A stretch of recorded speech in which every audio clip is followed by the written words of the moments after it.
Bonjour Sébastien Chenu. Bonjour madame. Et bienvenue à la grande interview sur Merci. CNews et Europe 1. Vous êtes député RN du Nord, vice-président du Rassemblement National.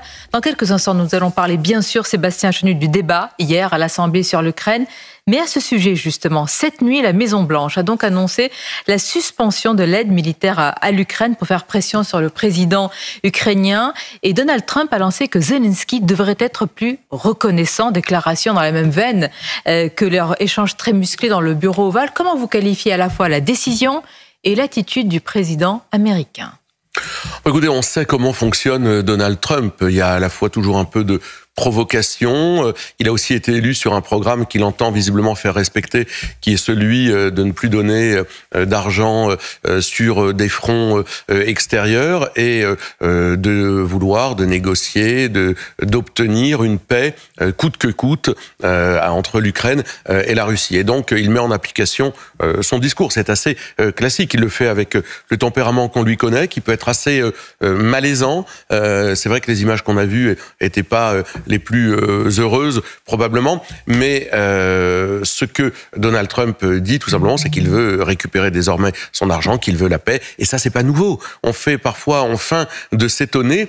Donald Trump a toujours eu ce discours. Alors, je ne sais pas qui s'étonne, mais certains vous ont reproché, ou en tout cas ont reproché à Marine Le Pen d'avoir relativisé justement ce clash entre Donald Trump et Volodymyr Zelensky. La même Marine Le Pen qui, hier, à la tribune de l'Assemblée, salue l'héroïsme ukrainien face à l'invasion russe. Donc, question directe, Sébastien Chenu. Votre soutien à l'Ukraine, vous le qualifiez de réaliste ?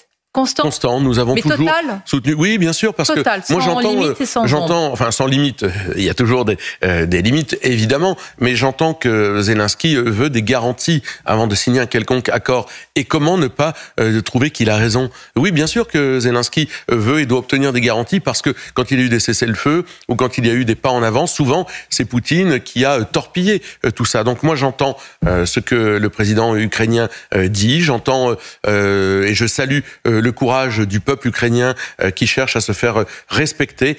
Évidemment, maintenant, ce que je déplore, c'est l'absence de l'Europe, finalement, dans ces négociations. Chaque jour, davantage, j'allais dire. Alors, on va en parler, parce que votre ligne, votre nini, si je puis dire, est intéressant. Mais encore hier, à l'Assemblée, Gabriel Attal, ancien Premier ministre, a dit que Marine Le Pen n'avait pas à donner des leçons de géostratégie. Il a rappelé, lors de la dernière élection, votre proposition d'alliance en matière de défense avec la Russie. Toujours ce procès en poutinophilie. Que répondez-vous à cela ? Oui, c'est un bien mauvais procès. Moi, je pense que Gabriel Attal devrait plutôt tourner ses critiques vers le président de la République, qui, lorsqu'il dit que nous devons peut-être un jour imaginer partager notre puissance nucléaire, nous affaiblit. Emmanuel Macron affaiblit la France dans le concert des nations lorsqu'il tient des propos ou des réflexions de ce type-là. Et je pense que c'est nettement plus grave que des procès polémiques qui ne reposent en réalité sur rien. Moi, je pense qu'aujourd'hui, la France devrait pouvoir affirmer une indépendance en matière de défense. Indépendance et équidistance, c'est votre ligne. Absolument, mais aussi... C'est-à-dire, c'est un nini, en réalité, pas d'alignement,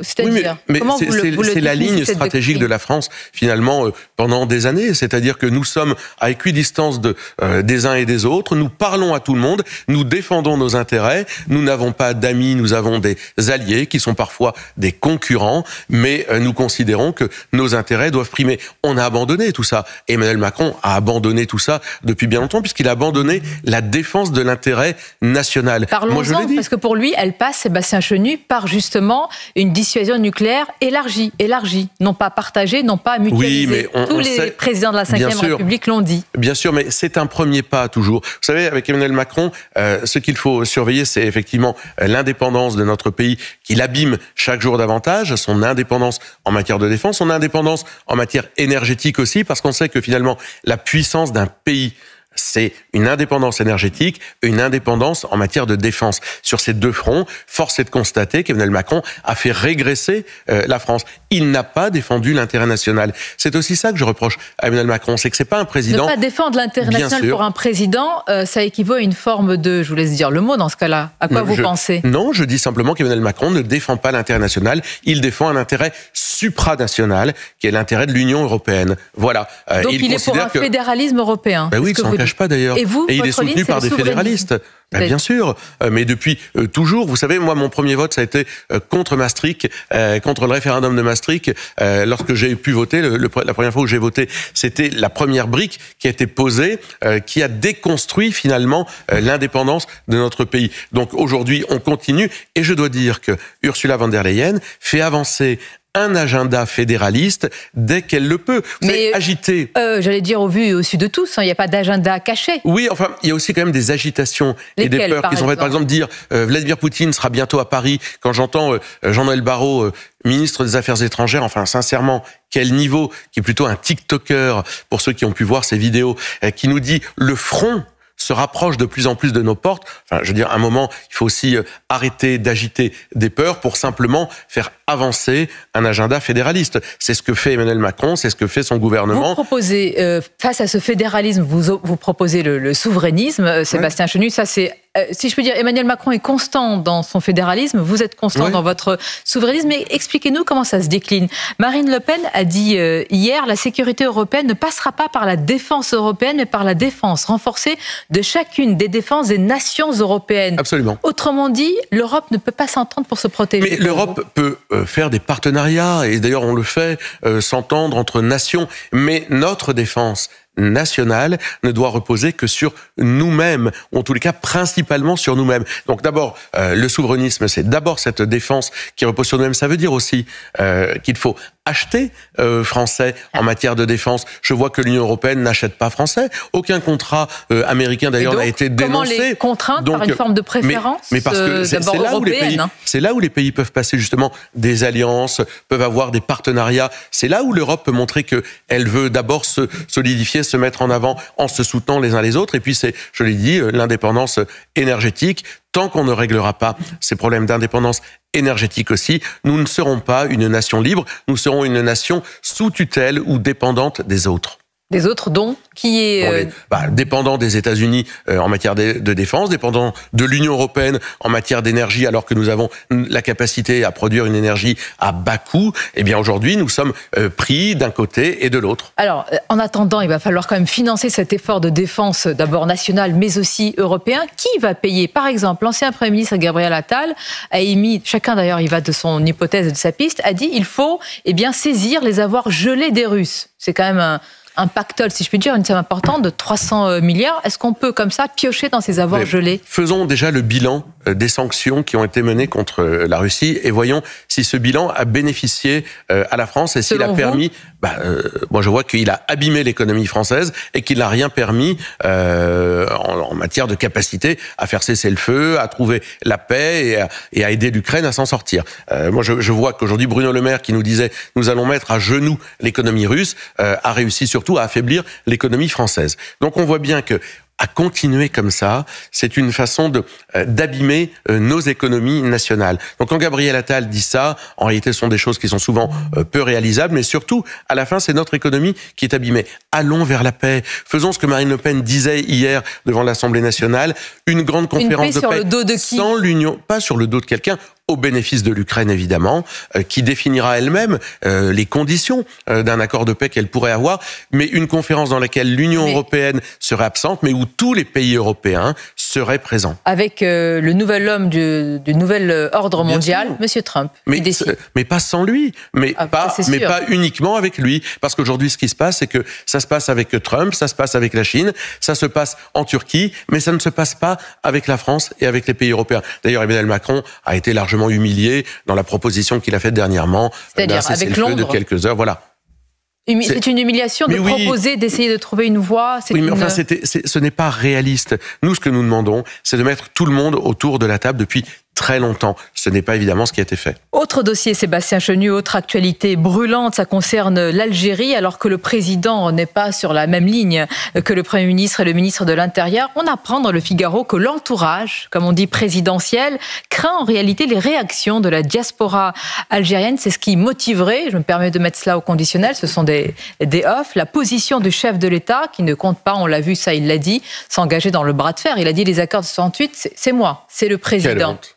Quelle honte. Franchement, voir Emmanuel Macron avoir peur, trembler devant une réaction possible de la diaspora algérienne est honteux pour plusieurs raisons. D'abord, ça veut dire qu'il essentialise aussi nos compatriotes franco-algériens, imaginant qu'ils seraient surtout des Algériens et pas attachés au fait que la France puisse vouloir se faire respecter. Je trouve ça incroyable. Ça veut dire qu'il oublie aussi que chez les Algériens ou les franco-algériens, il y a des Kabyles, il y a toute une différentes sensibilités qui existent et qui n'amènent pas forcément au soutien du régime algérien à tout prix. Donc je pense que d'abord il essentialise et il fait preuve d'une mauvaise manière à nos compatriotes franco-algériens. Et puis la deuxième chose, comment peut-on accepter d'être président d'un pays, la France, qui se fait humilier, qui ne réagit pas et qui dit simplement on va continuer à prendre des thés avec les dirigeants algériens en regardant si on peut pas améliorer sur un coin de table 2-3 choses très gentiment. Vous êtes toujours sur la ligne du zéro visa.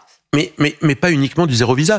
Je vous rappelle qu'on a ouvert 2 consulats de plus pour l'Algérie sur notre territoire. C'est Gérald Darmanin qui a fait cela ces dernières années, sans retour, sans aucune contrepartie. On accueille, Bruno Retailleau accueille des imams algériens pendant cette période de Ramadan. Moi, je ne suis pas contre le fait que chacun puisse vivre sa religion, mais il le fait sans aucune contrepartie. On pourrait aussi dire à l'Algérie, écoutez, cette année, vu les relations, on va accueillir vos imams, mais il va falloir faire un geste. Vous ne reconnaissez pas d'essayer ? Notamment Boualem Sansal, qui est en train de mourir, de croupir dans les geôles algériennes, dont tout le monde, à part peut-être ici, on en parle un peu, et quelques responsables politiques qui ne sont pas à gauche le dénoncent, mais enfin, je veux dire, dont tout le monde se moque.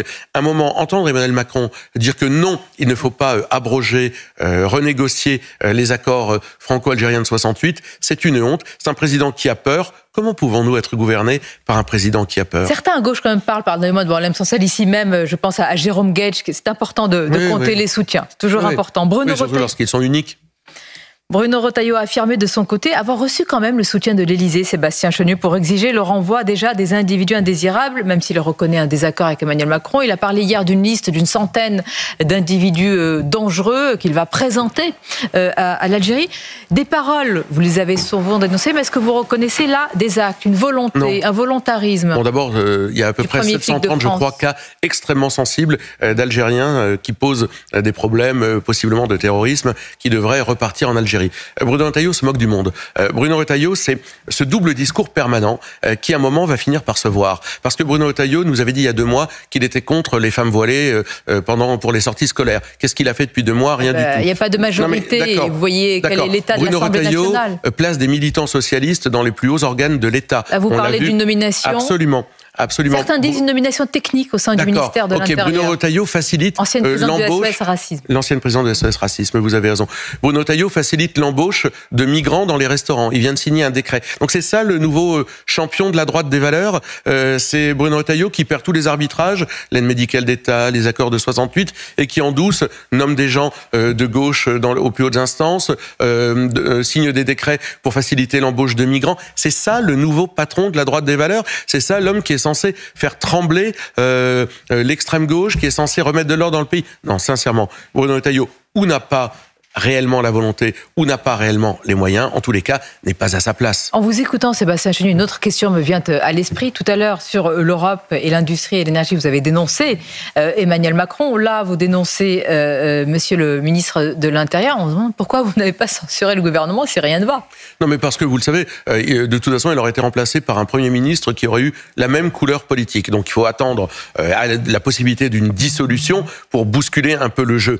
Mais moi, je note, parce que je suis sur CNews, je peux probablement le dire, que il va plus vite, il est plus facile, et ça va plus vite dans notre société aujourd'hui, de fermer une chaîne de télévision que de se battre pour que Boualem Sansal revienne sain et sauf. Il est français, qu'il revienne sain et sauf dans notre pays. Vous parlez évidemment de C8. Puisque vous parlez de Boualem Sansal, il est français. Elle est française aussi, mais certains voudraient la déchoir de sa nationalité. Je parle de l'eurodéputée Rima Hassan après des énièmes propos polémiques et une avalanche de réactions.